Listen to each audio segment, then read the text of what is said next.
Selamat pagi dan salam sejahtera Bapak Ibu penilai dalam sertifikasi dosen gelombang 1 tahun 2025. Perkenalkan, nama saya Aprima Tirsa, salah satu dosen program studi pendidikan dasar Sekolah Tinggi Keguruan dan Ilmu Pendidikan Melawi.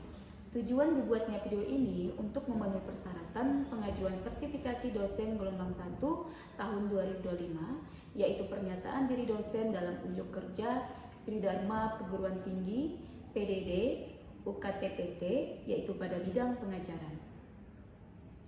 Pada kesempatan ini, mata kuliah yang saya ambil sebagai contoh video pembelajaran adalah mata kuliah Bahasa Indonesia. Mata kuliah ini memiliki bobot 3 SKS. Mata kuliah ini disampaikan dengan metode DIA, Delivery Interaksi Assessment, dalam proses pembelajaran di kelas secara offline ataupun luring.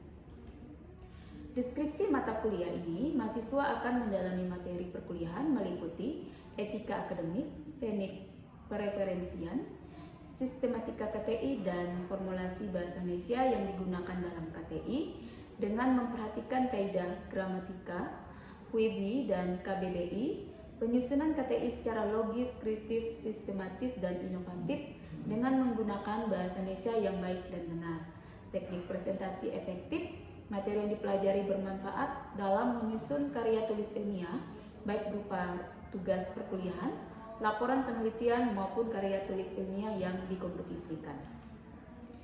CPL Prodi yang dibebankan pada mata kuliah ini mencakup 4 aspek. Yang pertama, capaian pembelajaran lulusan yang mencakup aspek sikap, yaitu bersikap kritis terhadap perkembangan iptek terkait dengan profesi sebagai pendidik dan peneliti pendidikan di tingkat sekolah dasar. Yang kedua, aspek pengetahuan, mampu menjelaskan landasan filosofis, yuridis, historis, sosiologis, psikologis, dan empiris pendidikan. Yang ketiga, aspek keterampilan umum, mampu menerapkan pemikiran logis, kritis, inovatif, bermutu, dan terukur dalam melakukan pekerjaan yang spesifik di bidang keahliannya, serta sesuai dengan standar kompetensi kerja bidang yang bersangkutan. Yang selanjutnya mencakup aspek keterampilan khusus, mampu menerapkan teori belajar dan prinsip-prinsip pembelajaran yang mendidik. Capaian pembelajaran mata kuliah ini, yang pertama, mahasiswa mampu menunjukkan sikap kritis dalam menggunakan bahasa yang benar dan efektif untuk menyampaikan kritik dan rekomendasi terhadap perkembangan iptek terkait dengan profesi sebagai pendidik dan peneliti pendidikan di tingkat sekolah dasar. Yang kedua, mahasiswa dapat memahami dan menjelaskan berbagai landasan pendidikan dalam konteks bahasa Indonesia serta mampu menerapkan dalam praktik pengajaran dan pembelajaran di sekolah dasar. Yang ketiga, mahasiswa mampu menganalisis perkembangan bahasa Indonesia dari aspek fisik, kognitif, sosial, dan emosional. Yang keempat, mahasiswa mampu menyusun karya ilmiah dengan memperhatikan etika penulisan karya ilmiah. Pokok bahasan mata kuliah ini, yang pertama, yaitu hakikat bahasa Indonesia. Yang kedua, sejarah perkembangan bahasa Indonesia. Yang ketiga, ragam bahasa Indonesia. Yang keempat, membaca intensif dan ekstensif. Yang kelima, ragam berbicara. Yang keenam, etika penulisan karya ilmiah. Yang ketujuh, menulis karya ilmiah. Aspek penilaian dalam mata kuliah ini diambil dari kehadiran 10%, UAS 30%, UTS 25%, tugas 20%, aktivitas 15%. Metode pembelajaran yang saya gunakan selama 1 semester dalam mata kuliah ini yaitu ceramah, tanya jawab, metode jigsaw, metode project based learning, team, game, turnamen. Referensi yang saya gunakan, saya mengambil dari Perpustakaan Digital UT dengan penulis Santoso Anang dan kawan-kawan 2021, yaitu buku Bahasa Indonesia. Yang kedua, dari penulis Solchan TW dan kawan-kawan pendidikan bahasa Indonesia di SD 2021. Setelah itu saya juga mengambil referensi dari Google Scholar dengan penulis Isma Tijani Jata Ragam Bahasa, Wiradi Gunawan Etika Penulisan Karya Ilmiah, Sadonoka Ramadan dengan keterampilan membaca ekstensif, dan dari penulis Ningrum M membaca intensif tahun 2022. Selanjutnya saya akan menampilkan proses pengajaran yang saya lakukan pada mata kuliah Bahasa Indonesia. Selamat menyaksikan cuplikan video pembelajaran berikut ini. Terima kasih. Pagi. Pagi. Oke, salam sejahtera untuk kita semuanya. Bagaimana keadaannya pagi hari ini? Baik, Ibu. Luar biasa ya.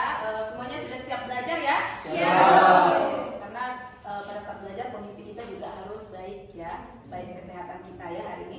Baik, sebelum saya membahas terkait materi pagi hari ini, saya ingin mengajak kita berdoa bersama dalam hati kita masing-masing. Mari kita berdoa menurut kepercayaan kita masing-masing. Berdoa mulai.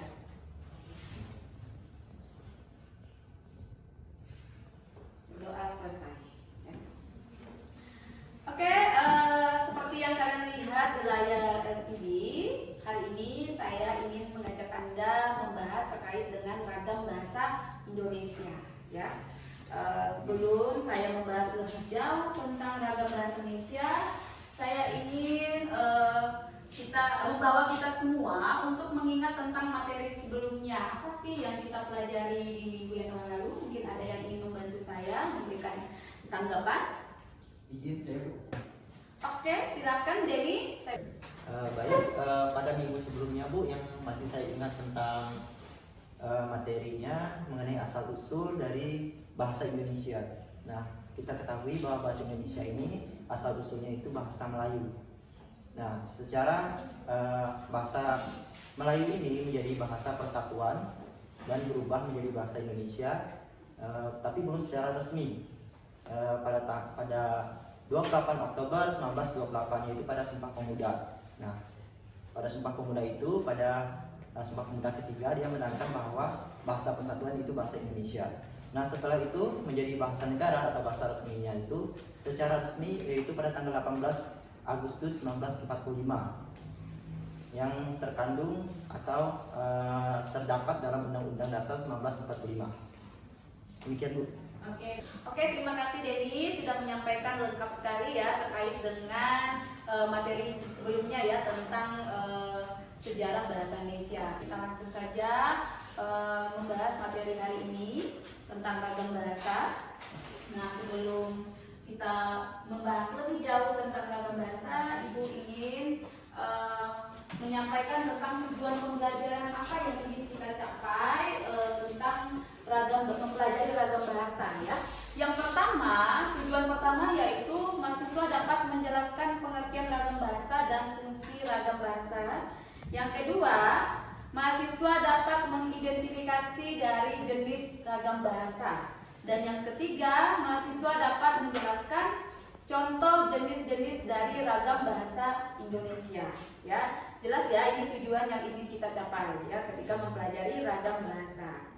Oke, nah selanjutnya ya apa itu ragam bahasa?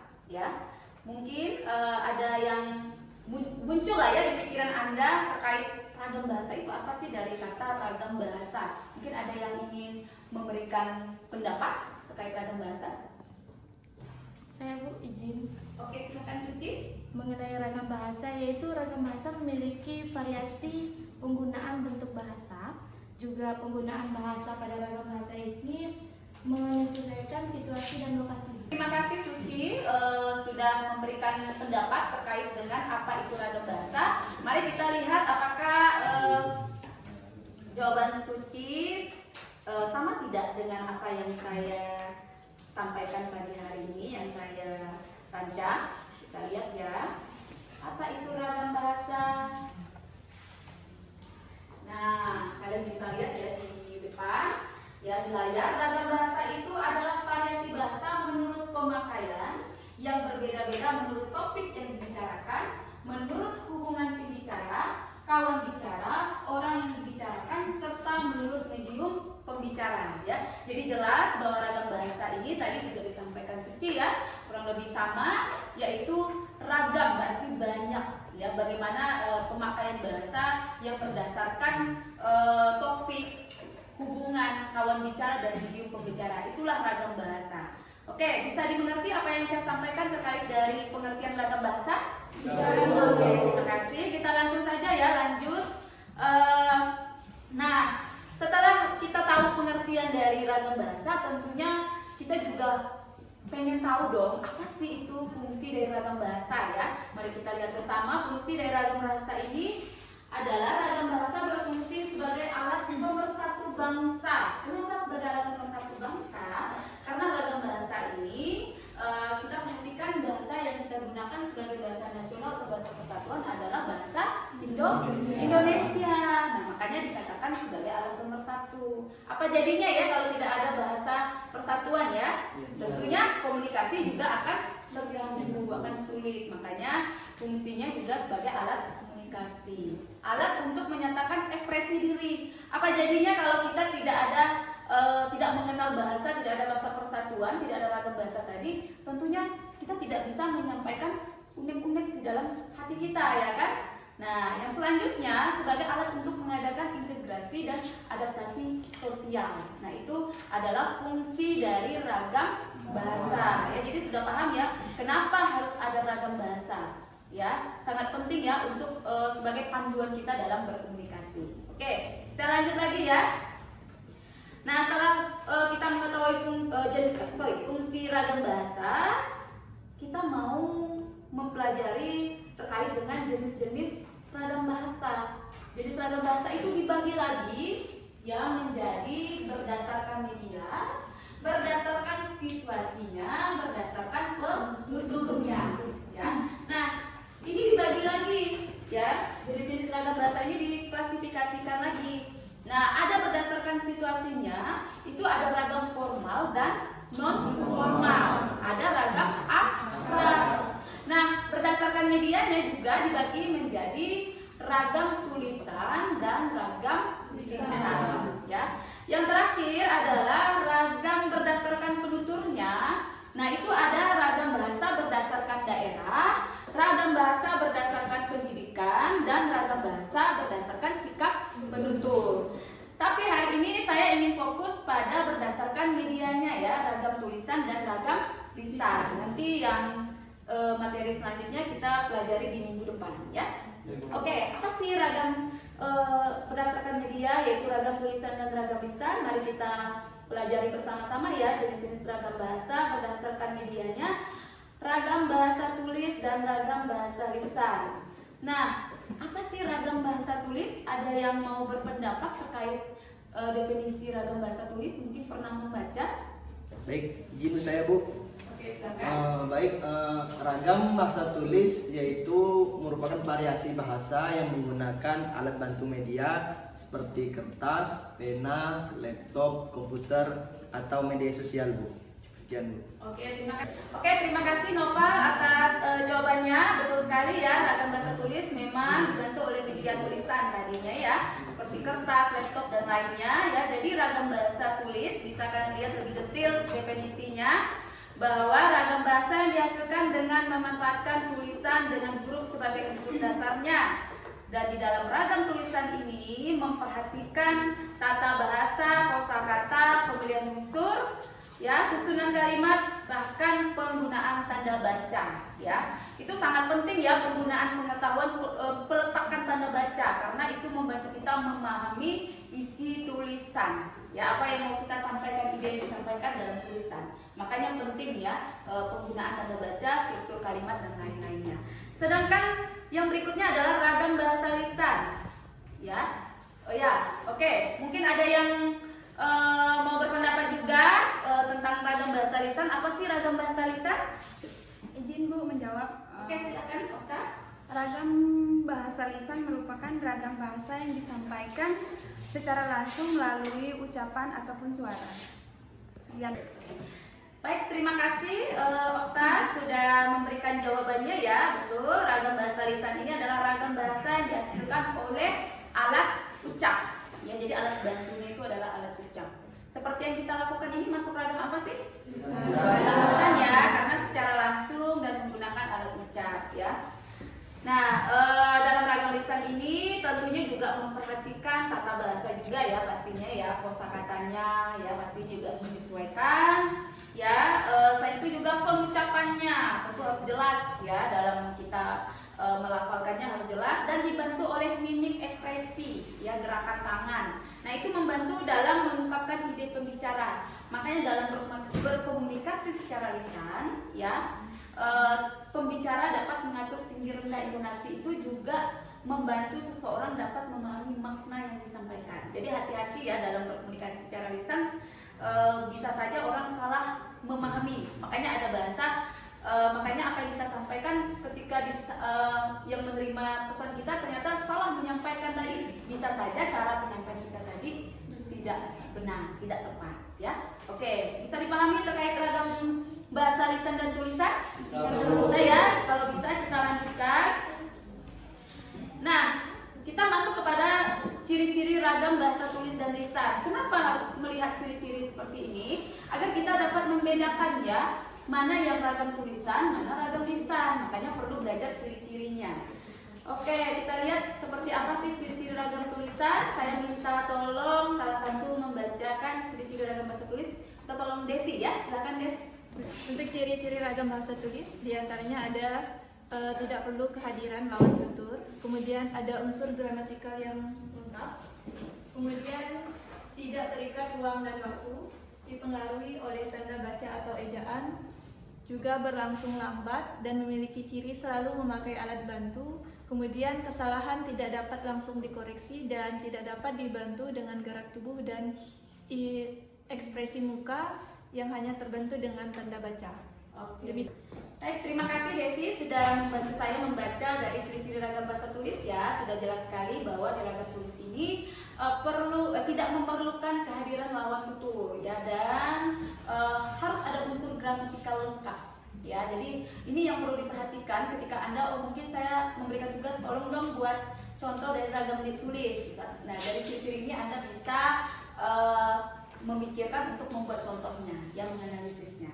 Oke, kita langsung ke ragam lisan ya. Seperti apa sih ciri-ciri dari ragam bahasa lisan? Nah, kalian bisa memperhatikan depan. Kalau kita lihat bahwa ciri ragam bahasa lisan ini kebalikan dari ragam bahasa tulisan. Yang pertama itu memerlukan kehadiran lawan tutur, berarti harus ada lawan bicara seperti yang kita lakukan saat ini ya. Saya antara dosen dan mahasiswa, kita punya peran yang bergantian ya. Terkadang saya berbicara, sekarang saya mendengar, begitu juga sebaliknya ya. Yang kedua, tidak terlalu memperhatikan unsur gramatikalnya, tidak lengkap ya, tidak dan terikat ruang dan waktu ya, kebalikannya. Yang paling ini lagi dipengaruhi puntuasi jeda ritme suara. Tadi saya sampaikan ini sangat mempengaruhi ya, puntuasi jeda ritme suara. Dalam berkomunikasi itu kan perlu ada jeda. Jadi kalau kita juga tidak mampu mengontrol itu, tentunya akan mempengaruhi kita dalam melafalkan ya, makanya harus hati-hati. Berlangsung sangat cepat, sering dapat berlangsung tanpa alat bantu, kesalahannya langsung dapat dikoreksi ya, karena secara langsung, dan dibantu dengan gerak tubuh, mimik wajah serta intonasi. Itu ciri-ciri dari ragam lisan ya. Ya, itu dari kita mempelajari ciri-ciri ini kita dapat membedakan ya. Oke, kita lanjut kembali. Selanjutnya adalah contoh dari ragam bahasa tulis. Ini ada ragam bahasa teknis, ya, ada ragam bahasa undang-undang, ragam bahasa catatan, dan ragam bahasa surat. Nah, sedangkan ragam bahasa lisan itu ada ragam bahasa cakapan, ragam bahasa pidato, ragam bahasa kuliah, dan ragam bahasa panggung. Nah, mari kita lihat bersama-sama seperti apa sih contoh penggunaan ragam bahasa teknis ya. Nah, contoh ragam bahasa teknis bisa kita perhatikan ya. Definisinya adalah ragam yang perhatikan teknis atau tata cara penulisan. Jadi dari ragam bahasa teknis ini khusus memperhatikan teknis dan bagaimana cara penulisan. Ya, contohnya ini saya ambil contohnya di bidang kedokteran ya. Ini ada diagnosis hipertensi, istilah teknis dalam bidang kedokteran yang merujuk pada tekanan darah tinggi. Itu bahasa teknisnya, istilah teknis. Kalau di bidang pendidikan misalnya istilah kurikulum yang merujuk pada penyusunan materi pembelajaran. Nah, ini tentang contoh penggunaan ragam bahasa teknis. Nah, berikutnya ada ragam bahasa undang-undang. Nah, ragam bahasa undang-undang ini dirancang khusus yang digunakan dalam peraturan perundang-undangan. Nah, saya hanya memberikan satu contoh. Setiap orang dengan sengaja melakukan tindak pidana sebagaimana dimaksud dalam pasal 10 ayat 1 huruf A, dipidana dengan pidana penjara paling lama 5 tahun dan denda paling banyak 500 juta rupiah. Nah, ini adalah contoh salah satu contohnya ya dalam ragam bahasa undang-undang. Ini bisa Anda temukan, cari sendiri ya dalam perundang-undang itulah contoh dari ragam bahasa undang-undang ya. Oke, selanjutnya ada ragam bahasa catatan. Nah, ragam bahasa catatan ini digunakan dalam konteks mencatat informasi ya, biasanya dalam situasi formal atau informal. Contohnya adalah catatan rapat, catatan pelajaran, catatan harian atau catatan ide. Ya, ini definisi dari ragam bahasa catatan. Bisa digunakan misalnya ketika Anda ingin membuat catatan rapat. Kalau di perkuliahan catatan apa sih? Catatan harian materi ya, materi perkuliahan ya, yang poin-poin penting ya. Atau bisa juga catatan ide. Ya, saya sudah pernah mengatakan bahwa cobalah setiap hari membuat jurnal keseharian. Nah, itu kita bisa menuangkan ide pikiran kita di situ. Oh, hari ini mau ngapain sih misalnya ya. Nah, saya hanya memberikan contoh catatan notulen rapat ya. Ini sudah Anda bisa lihat di layar. Sudah sangat rapi ya, lengkap ya, dan enak orang membacanya, hasil rapatnya apa. Nah, berikutnya ragam bahasa surat ya, adalah ragam bahasa untuk menyampaikan informasi ya. Nah, di sini saya memberikan contoh ya, ada surat pribadi dari anaknya untuk ibunya. Tentunya isinya informasi nggak sih? Informasi kan, pasti memberikan informasi tentang keadaan anaknya, keadaannya dia sendiri ya, pada ibunya. Nah, yang berikutnya ada contoh surat edaran. Surat edaran ini tentunya memberikan informasi tentang sekolah kepada orang tua murid tentunya ya. Oke, berikutnya adalah contoh dari ragam lisan. Ya, tadi masih masuk dalam teknis ya, ragam tulisan ya. Sekarang lebih ke ragam lisan. Sampai ragam tulisan sudah paham? Sudah bisa dimengerti? Oke, kita lanjut ya kalau sudah dimengerti. Nah, ragam bahasa lisan itu ada ragam bahasa cakapan ya. Ragam bahasa cakapan ini ragam berbicara yang digunakan saat berbicara dengan teman ya, dengan orang lain, dengan orang yang lebih muda atau tidak resmi. Contohnya misalnya mangatkuy misalnya, mager misalnya ya. Waduh, sudah gaul belum aku misalnya. Atau ada lagi bahasa-bahasa gaul yang Anda ketahui, apa lagi? Bro ya, apa lagi? Homo misalnya, apa lagi? Ada yang ingat? Caper ya, oke. Ya, banyak sekali ya ragam bahasa gaul ya yang bisa digunakan. Nah, ini juga ada contoh-contohnya yang bisa Anda lihat, Anda pahami. Tentunya ragam bahasa cakapan ini sering digunakan dalam lingkungan sehari-hari ya.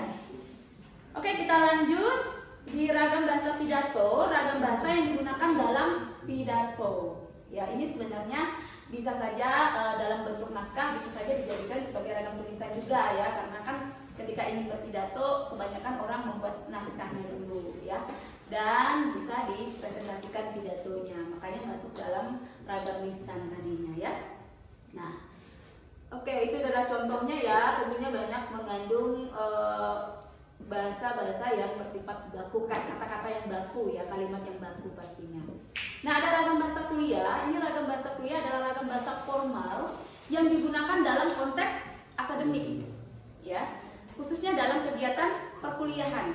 Kita ini masuk ragam kuliah nggak sih? Masuk ya? Sudah sesuai ciri-cirinya nggak ya? Sudah ya? Oke. Nah, ragam ini ditandai dengan penggunaan bahasa Indonesia yang baik dan benar pastinya ya, serta berfokus pada penyampaian informasi secara jelas dan objektif. Contohnya dalam presentasi, saya akan membahas mengenai teori evolusi menurut Darwin, ataupun yang dilakukan sekarang ini adalah contoh kita ragam kuliah ya, contohnya. Nah, berikutnya ada ragam panggung, ini yang terakhir ya. Ragam panggung ini ragam bahasa yang digunakan saat pentas untuk menghibur orang lain. Contohnya bisa kalian simak, kalian perhatikan mungkin dalam pertunjukan drama, bukan mungkin ya, dalam pertunjukan drama, teater, puisi dan lain-lainnya. Jadi dia bersifat menghibur. Itu adalah ragam panggung ya. Nah, nanti mungkin seperti apa contohnya?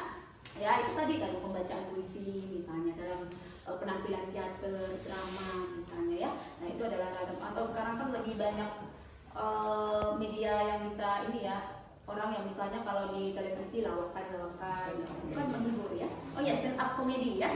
Nah itu juga merupakan ragam panggung. Oke, sampai di sini ada yang mau bertanya? Silakan, saya berikan kesempatan. Izin Bu. Oke, silakan Riko, saya berikan kesempatan. Apa yang mau ditanyakan terkait materi hari ini? Dari yang telah Ibu bahas tadi ada ragam tulisan dan ragam lisan. Nah, dari kedua ragam tersebut saya ingin bertanya apa saja faktor yang menyebabkan munculnya ragam bahasa. Oke, baik, terima kasih Riko sudah bertanya terkait materi apa yang mempengaruhi munculnya ragam bahasa ya. Baik, saya langsung menjawab saja ya, perlu disimak bersama-sama ya, pertanyaan yang sangat bagus. Kenapa ragam bahasa itu harus ada dan muncul? Yang pertama tentunya dilatar belakangi pendidikan ya. Seperti kita ketahui, kita ini memiliki tingkat pendidikan yang berbeda-beda ya. Kalian bersyukur nih masih bisa kuliah, tapi di luar sana masih banyak yang mungkin tingkat pendidikannya hanya bisa sampai SD, SMP ataupun hanya SMA. Tentunya ragam bahasa yang digunakan juga harus menyesuaikan. Nah, yang kedua berdasarkan status sosial ya, baik tingkat ekonominya ya. Tingkat ekonomi kita kan di Indonesia ini kan juga berbeda ya. Ada masuk dalam standar menengah, misalnya menengah ke bawah misalnya, atau ke atas misalnya ya, dari keadaan ekonomi. Dan selain itu juga terkait tingkat pendidikan juga tadi sudah sampaikan berbeda-beda ya. Oke, itu saja yang bisa saya sampaikan. Gimana Riko, sudah paham? Oke, terima kasih Riko sudah bertanya terkait materi. Oke, selanjutnya ya, saya ada tes nih ya, saya memberikan kuis berupa game. Oke, silakan buka WhatsApp grupnya ya, linknya sudah saya kirim. Nanti Anda bisa ikut gamesnya ya, gamesnya itu di PC. Nanti silahkan Anda mengisi soal yang jadanya nggak banyak. Di situ kita bisa melihat kemampuan kalian dalam memahami materinya. Silakan, berikan waktu ya.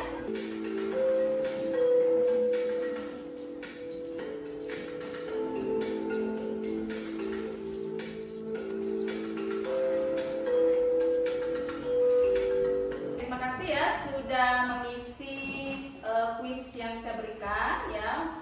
Anda bisa melihat skornya ya di layar ya, di situ siapa yang mendapat skor ya. Ini bagus-bagus semua nih skornya nih ya, 100, bahkan ada 192, 62,